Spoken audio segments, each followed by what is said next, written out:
Good evening, everyone.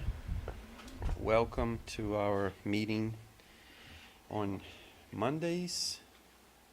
Tonight it's a second Monday of the month, so every second Monday we have the meeting in English.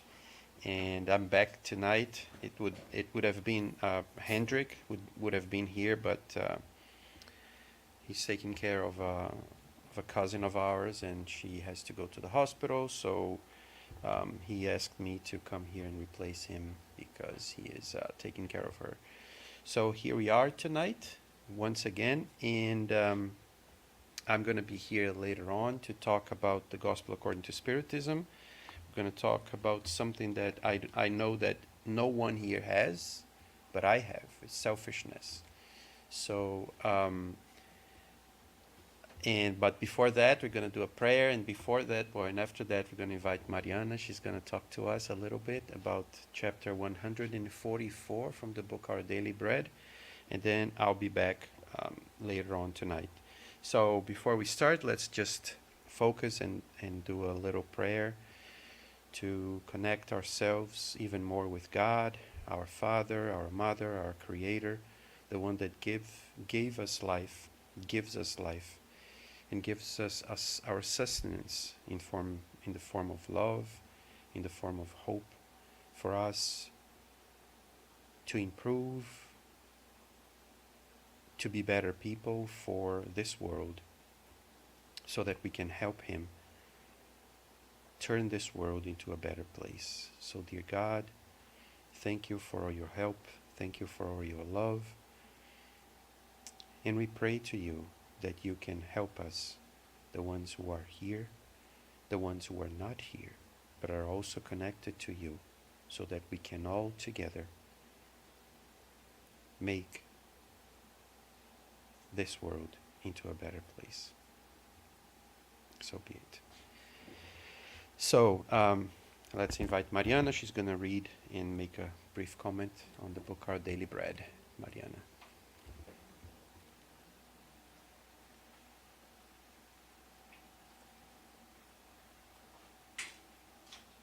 Good evening, everyone.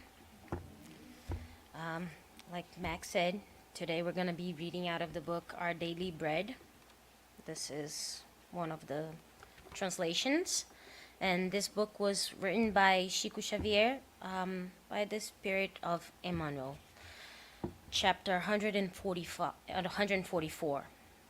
Title says, Make Preparations. Then he will show you a large furnished upper room. Make preparations there. Jesus says that, and it's written in Luke 22:12. Before reading what Emmanuel says, I'm going to give a brief explanation of what's happening right here. Sometimes we like saying that Jesus had no religion, but he did. He was Jewish, and he said this right before the Jewish Passover or the Jewish Easter. He told Peter and John to go look for this furnished room and make the preparations, clean up the room, get everything set up, because he was going in there and he was going to give one last teaching, because he knew that right after that he was going to go to jail and he was going to be everything that we know that happened. So he told Peter and John to go and meet this guy there at the entrance of the city and ask for him for the upper room. So they were like, wait, how are we going to find this guy? And he said, when you see a man carrying a jar of water, follow him. When he goes in the house, you ask for the owner and you tell him, the master said, where is the upper room where he's going to be giving his last teachings, or also that's where was the last feast as well with all the disciples. So they went, they met him, and they asked, and then he said, make preparations, get everything ready, clean up the room. So now Emmanuel comes and give us a brief explanation comparing the make preparations in a room to make preparations in our soul, in our hearts. And Emmanuel says, that furnished upper room to which Jesus was referring is a perfect symbol of the internal dwelling of our soul. In looking at nature, which offers priceless lessons in every area of activity, we can see that people wait for each new day to renew activities in their homes. Here, they sweep up the dirt. There, they decorate the walls. The furniture, almost always the same, goes through the daily cleaning process. Conscious individuals will realize that most of the actions in their physical experience are geared towards incessantly preparing themselves for the life they will face after the death of the body. If this is the case with the material aspects of earthly life, what may be said about its spiritual efforts for the eternal path? Of course, countless people go through each day unconsciously, almost mechanically. They get out of bed, feed the perishable body, spend all their time on trifles, and then go to sleep again each night. Sincere disciples, however, know that they have reached the symbolic upper room of the heart. Although they cannot change their ideas every day, just like the furniture in their homes, they give them a new shine at every moment by sublimating their impulses, renewing their concepts, elevating their desire, and continuously improving the laudable qualities they already possess. Merely earthly-minded people keep themselves in the expectation of an organic death. Spiritual people await the Divine Master in order to consolidate their redemption. Therefore, do not abandon the upper room of faith, and within it makes continuous preparations. This is a calling to clean ourselves, to clean our souls, clean our minds, clean our hearts. Because we know that there's an afterlife. That's why we're here.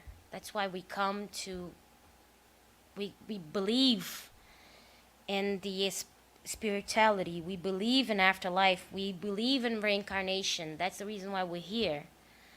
So Emmanuel is telling us to prepare ourselves for then, for what comes after.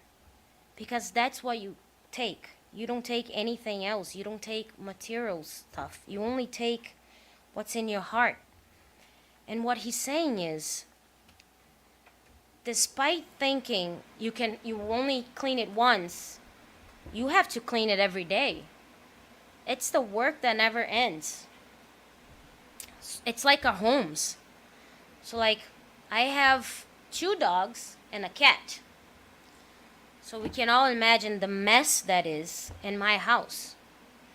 So if I clean my house every day, my house will remain clean every day, despite having all these animals. But if I clean my house every week or every other week or every month, that is going to start to build up. And the more it builds up, the harder it gets to clean. And it's the same way with our hearts, with our soul, with our mind. If we clean and then we try to maintain that daily, it's much easier. But if we wait and sit on that and not take actions, it's going to build up. And at the end, how are we going to clean it up? When we realize it might be too late. We might have lost a whole incarnation not cleaning up our upper room. He says here, therefore do not abandon the upper room of faith, and within it makes continuous preparations. Make continuous cleaning every single day, preparing for tomorrow. There might be a party at your upper room tomorrow and you might not know. Like the Last Supper. Jesus knew that was the Last Supper. He told them to make preparations for that Last Supper, for that last meal, for that last teaching. He knew that that was the last one, but we don't. It's very interesting the way Emmanuel just brings that together, preparing ourselves, preparing our lives, preparing our souls for what's to come, for the afterlife. Here they sweep up the dirt. There they decorate the walls. Let's decorate our walls, putting some nice pictures of ourselves and what we do for others and what we accomplished, because that's all we're taking. The walls, the material walls from our house is staying right here. Our walls from our heart is what's going. It's what really matters. The furniture almost always the same. Our soul is almost always the same. Goes through daily cleaning process. Daily cleaning. Daily looking at what you've done. Like Chris like to say, St. Augustine. Right, Chris? Yeah? Lay down in bed every night and think. Think about everything you did. But not only that, think about the things that you could have done and didn't do. Think about all the good that you could have done and lost the chance. This might be our last chance, and what are we doing with it? Let's take the opportunity to clean ourselves, clean our lives, clean our conscience, clean our hearts, clean our souls. It's very hard, but we can do it by changing our attitudes towards simple things like traffic, or how you lose your patience with something simple like in a bank when they're taking too long to care for you, or whatever it is. Let's think what makes us angry. Let's think what makes us lose our mind. Let's think what makes us uncomfortable.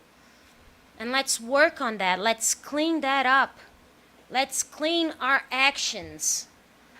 Let's have better actions towards ourselves, towards our brothers and sisters, and towards nature, life. This is an invitation to get prepared and clean our acts, clean ourselves, clean our minds, our souls, our hearts. I cannot say anymore. This is like a recipe. It's giving you step by step to what you should be doing. Emmanuel and Chico was one of the best at teaching the recipes. God gave us all the lessons, and Jesus gave us all the lessons, and he told us what to do. And then Allan Kardec came and gave us a little bit more instructions. And then Chico and Emmanuel, it's like they baked everything for us. They already prepared everything. All we have to do is put in the oven. It's all written so nicely. It's so simple. And we still can't do it. But we should start one day at a time, one step at a time, and get our house clean, our upper room of faith and love for each other. And that's all I have to say. Mac, the mic is all yours. Take this.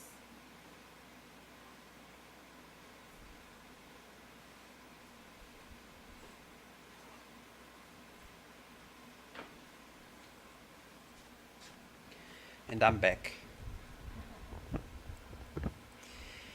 Thank you, Mariana, for the message. 144 from Our Daily Bread. And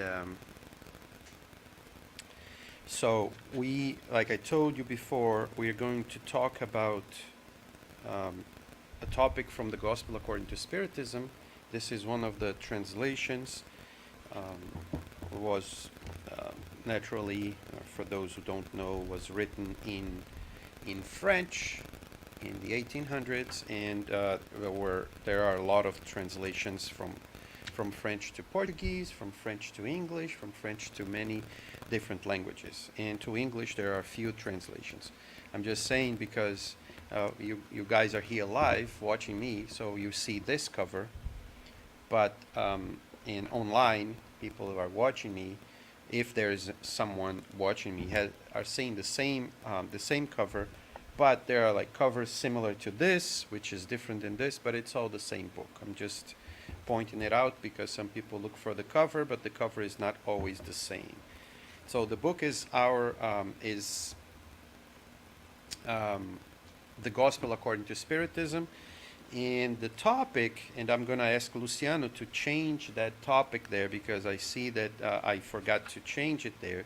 It says the law of love, but actually it's selfishness, and it's chapter 11, items 11 and 12. So what we do on Monday nights, right? On every second Monday of each month. So we have 12 nights during the whole year, because it's once a month. We have a special night where we talk about the Gospel according to Spiritism in English. All the other nights are in Portuguese. It's only once a month, then we have this meeting.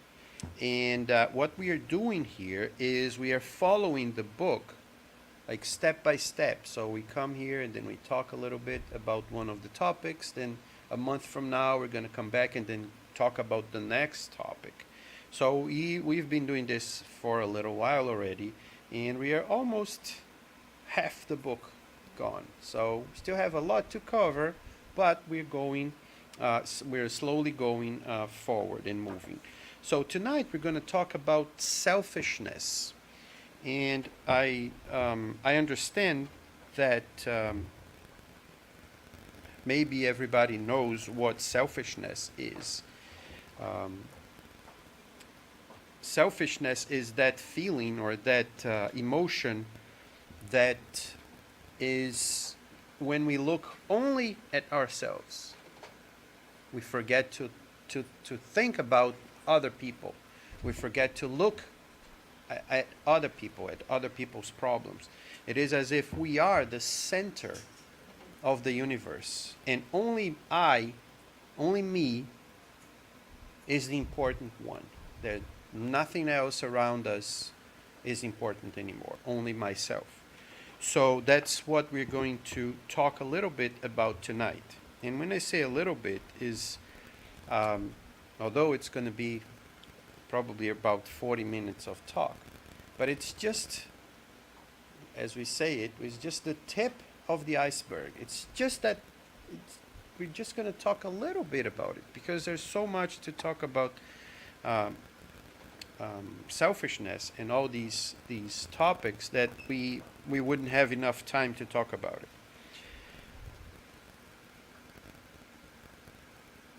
We are on chapter 11.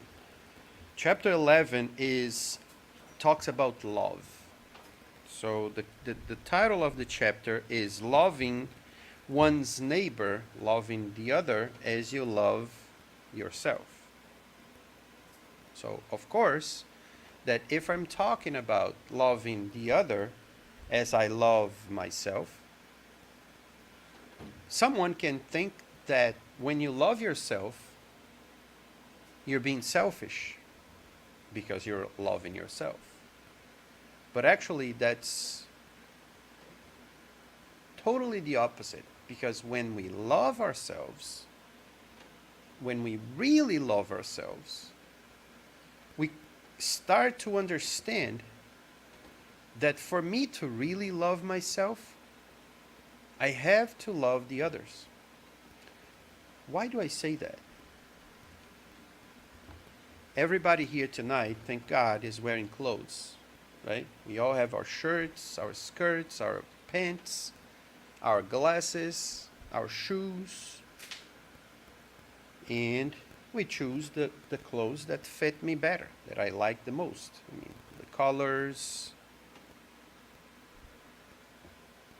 Yesterday I watched a movie that was about this tribe of Native Americans in the 1700s. It was 1714, 1715. And the clothes that they were wearing they were completely different than our clothing here. They have like totally different like shirts and skirts and made of different materials. Who made their clothes? Who creates my shirt? Who creates my pants? I don't think that you guys are making shirts. Are you making shirts? Does anyone here? Chris has the face of a person that knows how to operate like. No, Chris? No, she's like saying no, and she has her eyes closed. I don't know why she has her eyes closed and she's saying no, I don't. So why am I asking this? Because the clothes that we are using here were not made by me. My clothes were not made by me. Not even the button of my shirt was made by me. Was made by someone else. So, when I think about becoming more selfish, thinking only about myself and saying to myself, I only need me. I only need myself to live. I couldn't be farther away from what is true, because everything that we do, there's nothing that we do where we don't need someone else. Even if it's not at that specific moment. Like, I'm going to drink some water. Where did the water come from? Who put the water in the bottle? Who created the bottle? How many people are working in the factories to create and to bottle that water that we are drinking? When we come here to the center, for example, we go to a church, who cleaned the space for me to come here? Oh, Chris. Now she said that she does it. Right? Yeah. She doesn't thread or create shirts, but she cleans the center. That's right. So, for us to be here, and for these lights to be working, for the door to be open, for thank you. Someone is paying the bills. Who is paying the bills? Does it grow on a tree? That would be good, right? Would it be good? No more trees. That's the funny thing. And that's the funny thing, and that's where we want to get to, because I am going to think only about who? Me, because I want the money, right? I want the money. So I'm going to run and then try to get the more money. And then what about my neighbor? What about my friend? What about the people that work? Where will they get the money if I get all the money for myself? That's where selfishness enters. And that's not love, because that's not love for myself, because if I only want it for myself, what will happen to everybody else? And imagine if someone else wants only for themselves, what will happen to me? So we need to find a balance. That's why the title of the chapter is Loving Our Neighbor, the Other, as I love myself. Because it's in that trade, in that I'm giving and I'm taking back. I'm giving and I'm taking back. I'm switching. Yeah, I'm getting, but I'm giving. I'm getting, but I'm giving. Where we find the balance. Because selfishness, when I start by thinking only about myself, it starts to, do you know when you're on a beach? I don't know if you guys went to the beach already here or in Brazil. I don't know where you guys come from. I know that Cristiane doesn't know what a beach is. Well, now she knows, right? But because she's here. But I was born near the coast, so I was always seeing the beach, right? But my wife, like Cris, she's from Minas Gerais, which is inside the country, and there's no beach around, correct? So we when we are on the beach, but I guess that they do this too in rivers, I guess. But rivers are kind of a little more dangerous in a certain way. So I've never really seen people do this. But we build those castles, right, on the sand, and then we build like stuff. And then the water from the beach is just like the ocean. It's coming, right? And then it's hitting our construction, be it our castle or whatever we are building. And then the water is starting to hit the castle, right? And it's made out of sand. What's going to happen? The castle will be destroyed. Selfishness, in that image, it is as if we are made our society or our family or our group or myself, as if we are made out of sand. And then selfishness apparently is good because it's there and but selfishness is like this water that keeps hitting me and hitting me, and all of a sudden I just crumble and fall. Because nothing that only works within themselves can survive for long. We need the support of a whole community to grow. We need the support of a whole group of people to improve, to evolve. Our society only grew because there were people that knew how to hunt. So they would go out and kill a rabbit, for example, and then come back with the rabbit to eat. But if the person that killed the rabbit had to cook, and how much time do you need to go out again and grab some tomatoes or some fruit? So if you have someone else that does this and I do this and we gather together, we can do more stuff at the same time. That's why when you're in a house and we need to do so much stuff in a house and we have more people living in a house, we ask other people to do their parts too. Otherwise, it will be only one person doing the job for everybody else, while the others are doing what?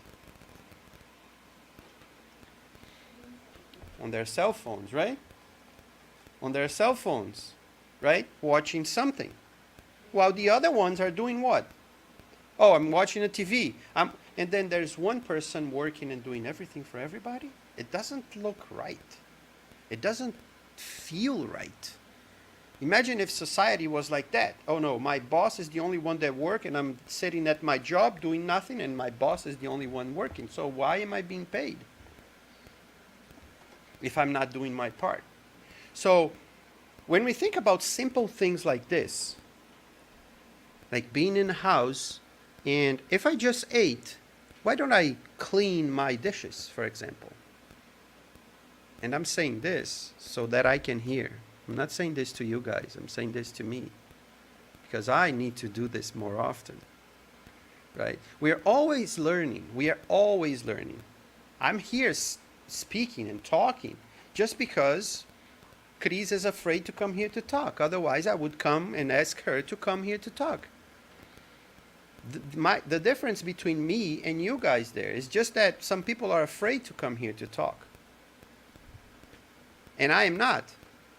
That's the only difference. But I'm not better than anyone. We all have our mistakes. We all have our problems. We all have our little selfishnesses. We all inside of us, we have problems that we need to learn how to solve. And selfishness is one of the problems that are at the base of basically every other problem. Because selfishness is that idea that, oh, I want it for me, just like a baby or like a kid that has not yet learned how to share. I want everything to me. That's for me. That's for me. That's for me. And what about for the others? What about the learning how to share? So selfishness, and if we you saw that what I was saying up to now, I'm talking about one person. I'm talking about me. I'm talking about myself. And about each one of us, right? But selfishness is not only about one person. It's not only about inside of me. It's about more than one, for example. And this is very hard.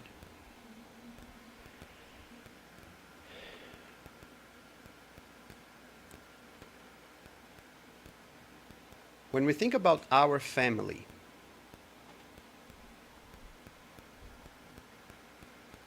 and we think about that we have to provide for my family, and we put our family above everybody and everything in the world, what are we doing for the world outside? It's hard to picture with this sentence. But I'm going to try to make this point with when we think about Africa, for example. Or we are from Brazil, so let's go back to Brazil. Most of us, at least, are from Brazil. We know that when we live here in the United States, and especially living here in Massachusetts, living here in this area of the country, first of all, is a country of what we call the first world, right? So it has a better level of living. We have more economic possibilities. So we work and we receive the money. We work and we receive the money. Maybe it's not enough for some people. Maybe it's less than what they wanted. But in general, if we compare the United States with Brazil, we know that there's a very big difference in terms of how much people work and how much people earn, how much we get, how much is our salary, and how hard it is for people in Brazil to live with their salaries, to live with what they earn by working. It is hard here. It is. To some people, it is hard. People complain. People don't get enough money as they think that they should get or they should deserve. And then when we talk about living in a different country, let's say I am in Brazil and I want to go live in the United States, as we all did at one point in our lives. Most of us come here thinking about money, thinking about having a better material life, right? And a lot of people that live here don't like that a lot of people from other countries come here to do that, correct? Where do I see, or where do we think, and that's, of course, I'm going to ask a question, but you don't need to answer here, but we can think about the answer for ourselves. Where and why am I saying this? Is there anything related to selfishness in that sense? Coming from a country and coming here to make more money in a society that allows us to do it. Why are we doing it? Are we doing it for what reason? Is it selfish to do that or not?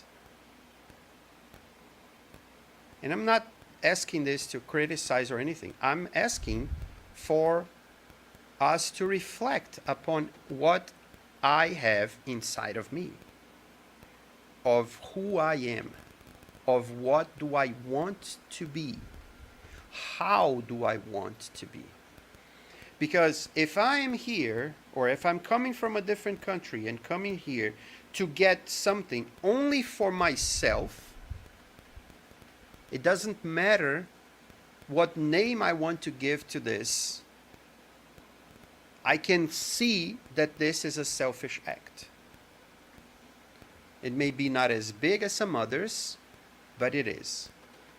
But it's worse when I come, I take only for myself, and I don't give to anybody else. Or when I don't see why it is important for me to follow the rules of that country. And I'm talking about United States and Brazil, but it doesn't matter. I'm using this example because that's where we are. If I'm living in Brazil and I'm saying, oh, I moved from São Paulo to Minas to do the same thing. I want to get more money in Minas. It will be the same problem because I am only taking and I'm not giving back. And we complain about taxes, for example. Oh, the country is charging taxes, or the state is charging taxes. Of course. Of course. What are taxes for? What are taxes for? Taxes are for us to use what we use every day and we don't even think about it. We came here by car, right? And we are using the roads. Who takes care of the roads? I don't take care of the roads. But because I pay taxes, this money that I'm paying, giving back, goes to the city, or goes to the state, or goes to the country, and the country organizes stuff. Where do we get health insurance or health? How can we go, and why can we go to the hospital? Oh, it's expensive, it could be better. I'm not discussing that it could be better or not better.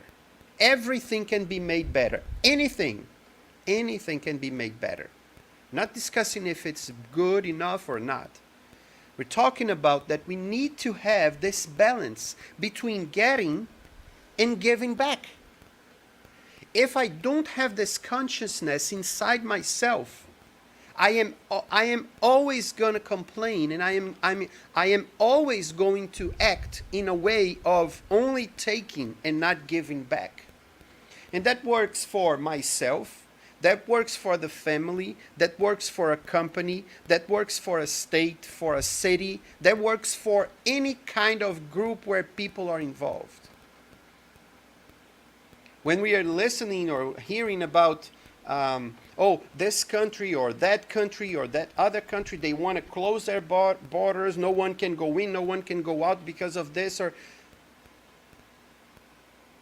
we are closing ourselves inside something That's a type of selfishness. But it's not only the fact that we are closing ourselves. It's the fact is, if we are closing ourselves, but we are not, we are closing without having the conscience of, I'm closing, say, temporarily, because I need to contain something. But my idea is to close ourselves, to protect ourselves so that we can help others. The best example that everybody uses for this image of doing something for me so that I can do something for others is in the airplane. When we are, I guess, or everybody here traveled on the plane, kids who came to the United States. So when we are there sitting, and then the hostess comes, or the host comes, and then he starts like, here is the exit on this window, if you go, and then she keeps like saying this, oh, if this will fall, and so she gives instructions. And one of the instructions that they give is, if the plane is depressurized, if, say, something happened, one of the windows fell, or there's a sudden, like something happens with the air of the airplane, and then the masks are going to come down. The masks will fall in front of everybody. Before trying to help someone that's on your side, put your mask on first. And then with your mask on, you can go and help this person, you can help this person. Because if you try to help the other person here, but you're not safe, and you cannot breathe, the person will die, and you will die. But if you can quickly put yours, then you can have much more time to help the other. This is not selfishness. This is being prepared to act. You're actually thinking about the other person. But how can you help the other person if you're not safe? So it's not about not helping. It's about getting ready to help. That's the big difference. But the problem is when we take too long to prepare. So, I'm going to put the mask so that I can help the other person. Oh, but to put the mask, I need to adjust my glasses. I need to tie my tie. I need to put mascara. I need to do my eyelashes. No, there's no time for that. That's what happens when we take too much time to start helping other people. Oh no, I'm going to start helping people when I win the lottery. And then when I win the lottery, then I said, oh no, first I'm going to do this for me, do that for me, and do that for me, and do that for me, and the others will just be 10 years in the future. And then all of a sudden, all the money is gone, nobody was helped, I was not helped, and then we lost everything. There's so many stories of people that got money and then just lost completely. Why? Because they didn't know how to invest, they didn't know how to invest in themselves, they didn't know how to prepare, they didn't know how to do anything. So when we are only focused or only looking at ourselves in this sense, so I need to do everything for myself, we lose focus, we lose perspective, we cannot see around. So when we are growing up and when we are being educated, and by educated I'm not talking about instructions, I'm not talking about going to school, I'm talking about learning how to deal with people, learning how to behave in society. Like we have a kid here, right? So it's that type of education that I'm saying. When I'm in contact with someone that's young, just like my dad was with me or my mom was with me, they were trying to teach me how to interact and to know that what I do is important for my neighbor, for my friend, for my colleague, for the other kid in school, the same way that they do. And then we interact with them, knowing that this interaction, this rapport, this camaraderie, this friendship is important for me to learn that in society, when I grow up, I'm going to need to learn to deal with so many different people, with so many different types of minds.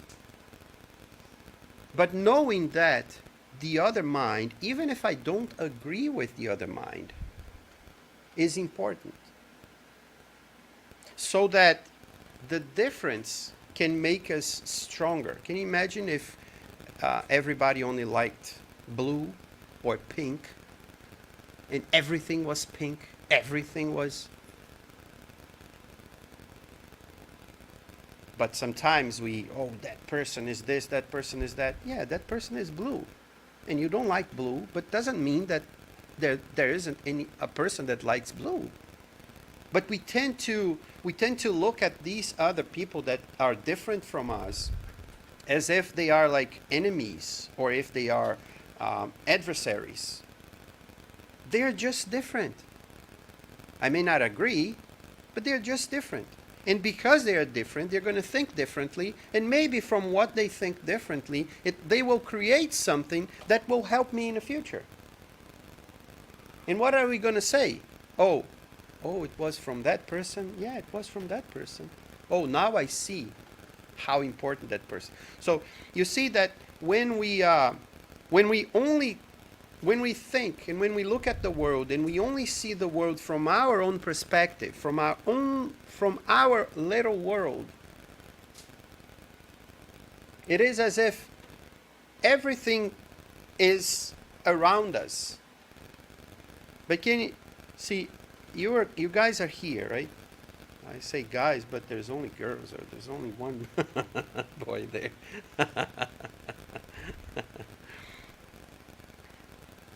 All your girls are here. Looking, oh, there's Luciano right there. I forgot.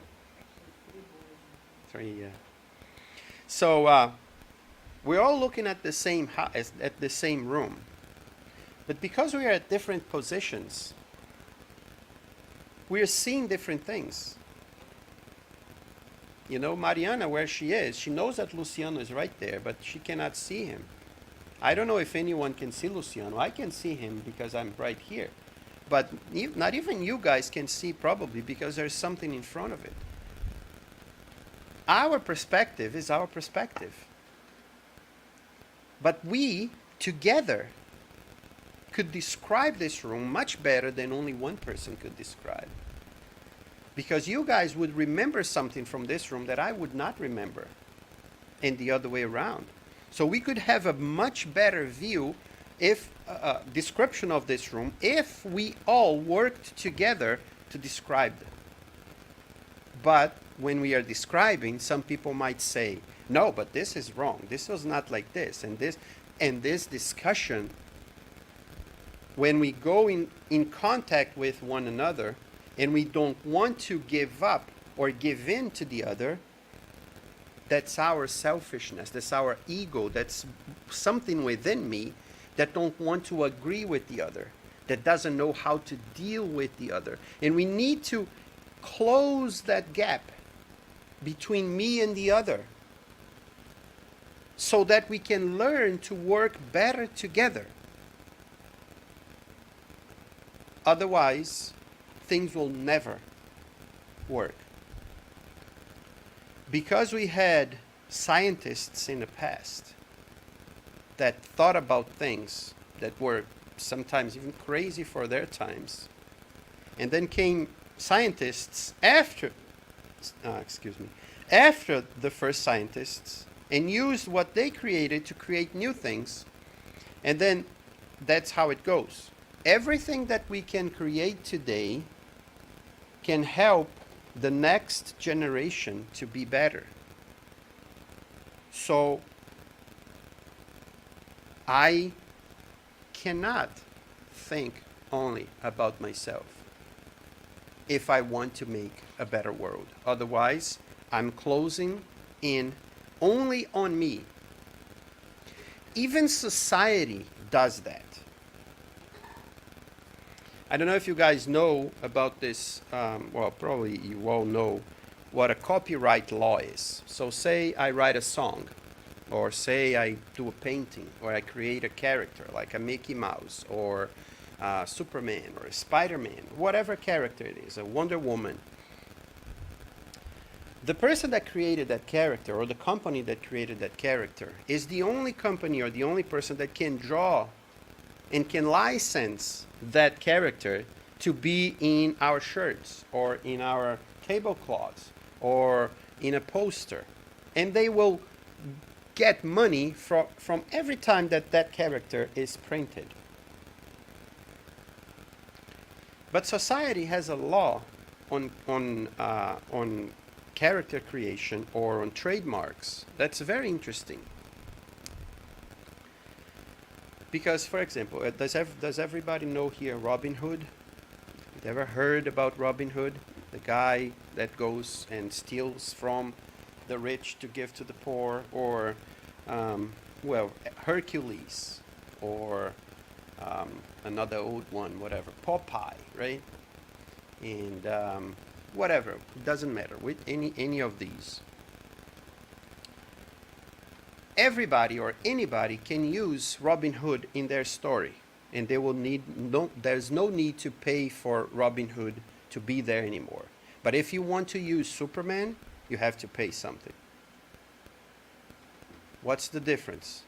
The difference is the person that created Robin Hood is already dead, passed away a long time ago, and the trademark or the law says that after some years, I don't know how many, maybe it's 70 years or whatever, anyone can use it and you don't need to pay for it anymore. Why? Because society says at one point, it says, okay, if I created something, I have some rights to use that. And if someone starts using it, they need to give to me that created something because I created. But after a time, he says, but this is already out there. It's already for the society.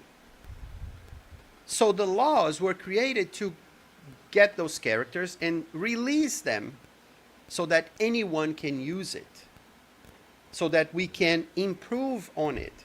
Otherwise, we would not know about Robin Hood anymore and about other characters, because they would be always attached to some payment, and then you would not. So even society knows that you need to give back. Something that was created by me cannot be owned by me for eternity. It becomes part of everyone's lives. So the day that we really decide to give back to the community, and not only think about ourselves, our life, the lives of everybody will change. Everybody.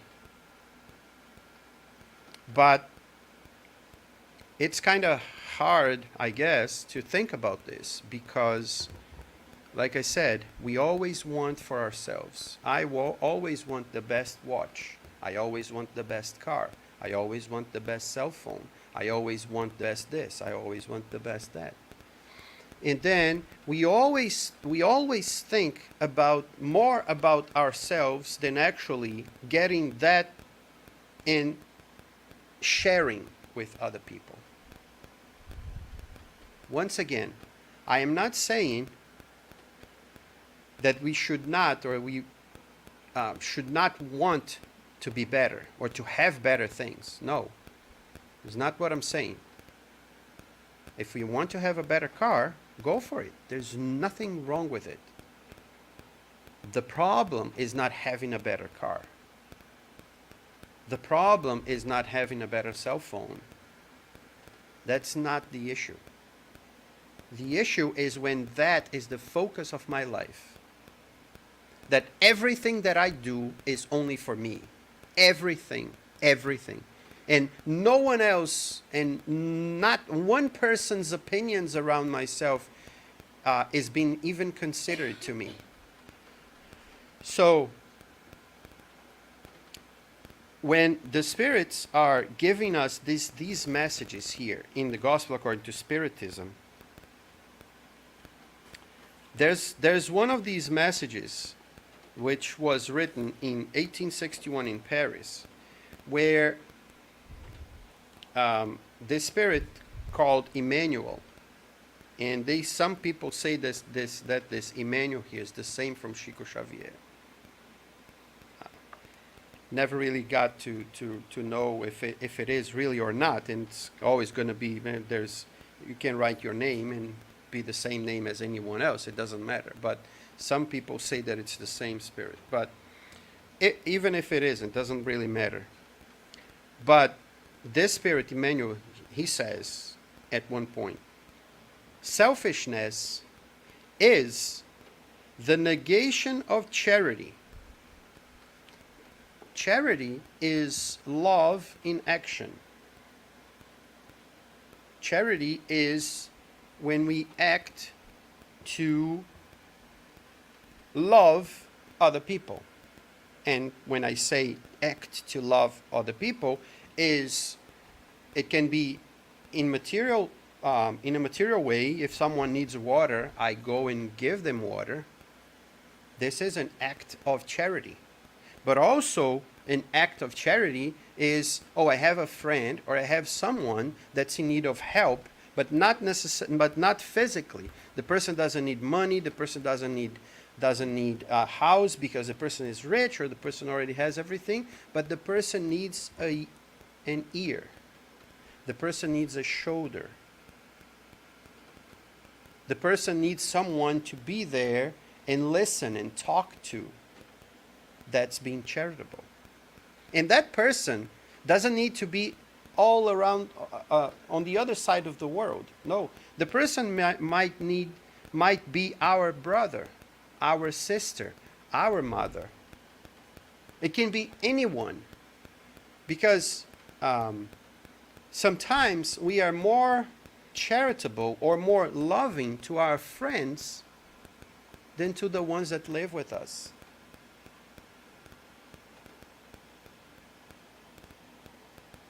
Which is, I always find funny, but it's where we were born with the persons that we need to be born with, and we will need to have some adjustments with that person, with those people, and it is sometimes harder to do that with the person that lives with us.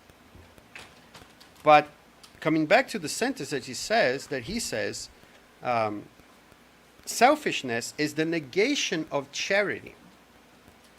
So I went to the Spirit's book, and I asked Luciano to help me with the question number, just to remind ourselves what is charity. And but not what is charity to me, because that's where I find this question to be very, very interesting, because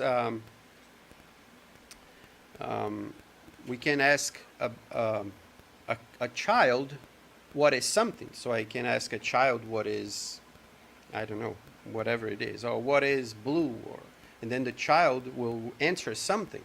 But if I ask a person that knows much more than a child, the person will respond much better, or in general, because the person knows much more stuff about it. So Kardec asks to the spirits, what is charity? But he doesn't want the spirits to tell us what is charity. He wants to know what Jesus thought that charity was. What is the true meaning of the word charity as Jesus understood it? So when Jesus was talking about charity, what was he thinking? So a simple analogy. So when I say, "Oh, do you want some grapes?" and the person says, "Yes, I want some grapes." in their minds, when I say the word grape, you have a picture of a grape. What is the grape that you're thinking about? Some will think about the red grape. Some will think about the green grape. Some will think about that grape that is red but has the dark black, almost black cover that you cannot see on the inside, and some of the red ones are bigger. Some will think about grape with seeds. Some will think about grape without seeds. See? Every single one of us will have an image of what a grape they want. Oh, I love grapes. The person gives them red grapes. Oh, no, not that one, the green one. So when the spirits ask, when Kardec asks the spirits, he says, what is charity? But what is charity to Jesus? That's what he wanted to know, so that we can understand better. So he says, Jesus thought of charity as benevolence, doing good towards everyone. Doesn't matter who, everyone. Benevolence toward everyone. That's the first point. Second point, indulgence toward the imperfections of others. When I see Cris, or I'm not going to talk about Anna, because, Cris I know a little bit more, right? That's why I just keep citing her. No, it doesn't matter who, but I say, when I see something that was done wrong, about that someone did something wrong, and I'm going to criticize the other person, to be indulgent is to, before I do that, I think and look at myself, and I ask myself, are you perfect? Do you do everything correct at all times? Do you never make mistakes? So how are you going to criticize the other person? That's indulgence. That's me looking at the other person and seeing in the other person a mirror of myself, and say, okay, so if the other person is doing something wrong and I do something wrong, I don't have the right to criticize negatively, to put the other person down. I can come to her, sit down as friends, and talk to the other person and ask the other person, why did you do this? If I even have the opportunity. If I don't have the opportunity, it's the other person's lives. Being indulgent in that sense of being charitable to the other person is, don't criticize putting the other person down. So benevolence towards the others, being indulgent towards the imperfection of others, and forgiveness of offenses. The person came and did something wrong, but not to anything else, did something to me. And then I forgive the other person. It is hard, because it might hurt me. But we all know stories of people that lived much, much better after some time when they forgave stuff that happened to them. We all know stories maybe of people that, a person was killed in the family, a son, and then the person goes and visit the person that killed and say, hey, I'm here to help you. I know stories like that. And this is really hard to do. So, and the day, that's what the Spirit Emmanuel says here in the message. He says, one day when we really, really start being more charitable, seeing this idea of benevolence, indulgence, and forgiveness. BIF, biff, right? It's not beef. Right? Beef we would remember better, right? Because beef, oh, that's nice, juicy, right? But it's not beef, it's biff. But close enough, right? Close enough. So, biff, benevolence, indulgence, and forgiveness. The day that we can take these three virtues, put them here, and live by them, we will be removing more and more this selfishness that we still carry, and that drags ourselves and drags our society down and down and down.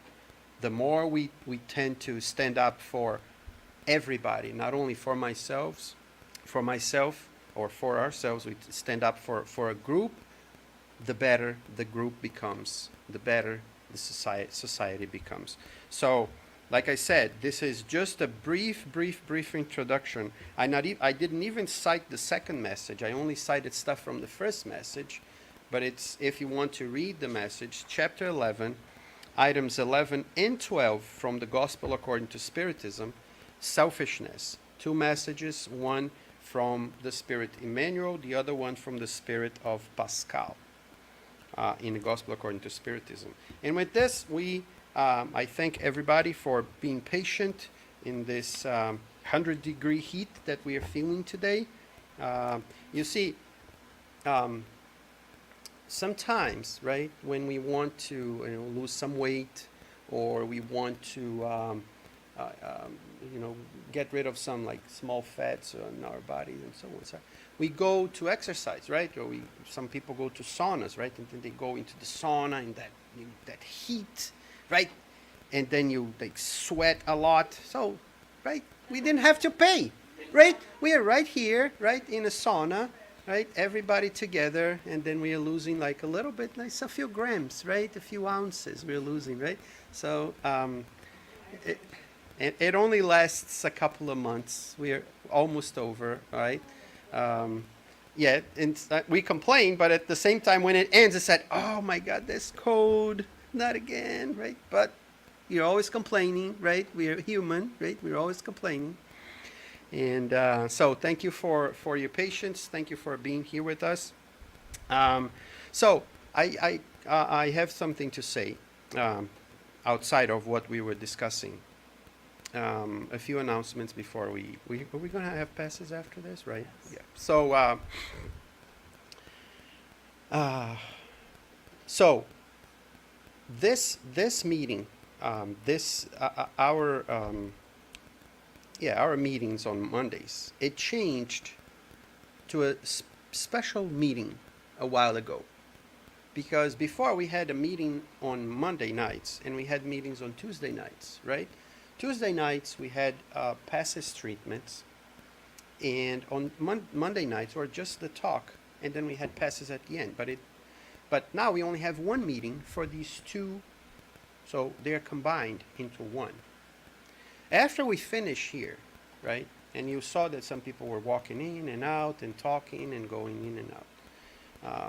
After we do this, then we have the passes, and it is very important for the meeting that we are still here. And when I say when I'm still here, I'm not saying that we are sitting down here, right? I'm saying that we are here.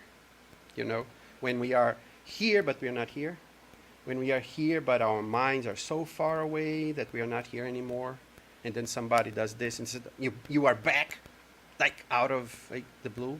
And when I say that because of cell phones, because of talking, because of a lot of stuff. So it not only helps the passes, because people who are applying the passes are more concentrated, are more focused. So that's why we put some music sometimes. We put like images here so that we can still be here, and we don't like go outside on our cell phones. And we have a lot of time to do that outside of here. So it's just a reminder for all of us to stay here while we are here.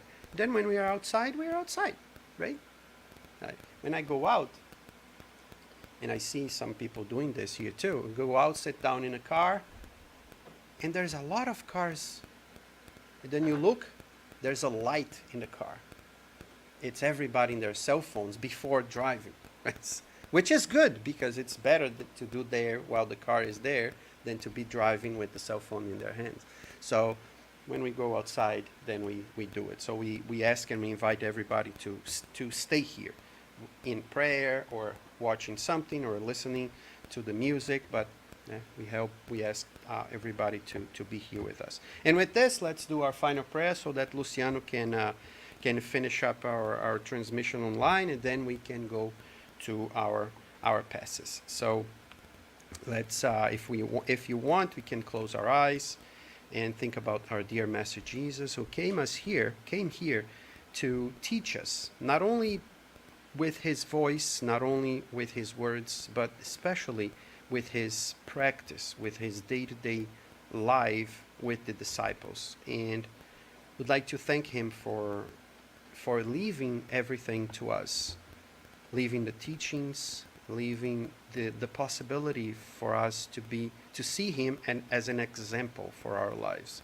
So Jesus, we pray that your example is alive not only in our minds but in our hearts, so that when we learn from you the benevolence that we need, the indulgence that we need, and the forgiveness that we need, that we may be considered your disciples, because we will be loving one another, we will be helping you to make this world a better place. So bless ourselves, bless our families, bless our friends, bless this world that we live in, so that we can one day, with your help, become better people with less selfishness and more love in our hearts. So be it.